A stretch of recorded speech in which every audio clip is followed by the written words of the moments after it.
அங்க பாருங்க பெசன்னக்கில் இருக்கிற சூப்பரான அன்னை வேளாங்கண்ணி சர்ச். அங்க பாருங்க சூப்பரா இருக்குல்ல அந்த வேளாங்கண்ணி சர்ச் பார்க்கிறதுக்கு.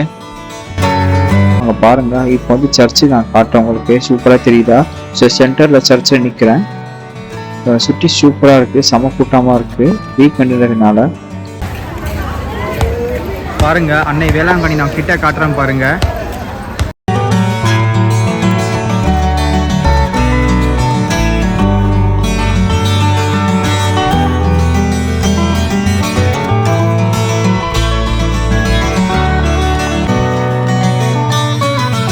அங்க பாருங்க வேளாங்கண்ணி சர்ச் எப்படி இருக்கு பாருங்க. பிரம்மாண்டமா சூப்பரா இருக்கு.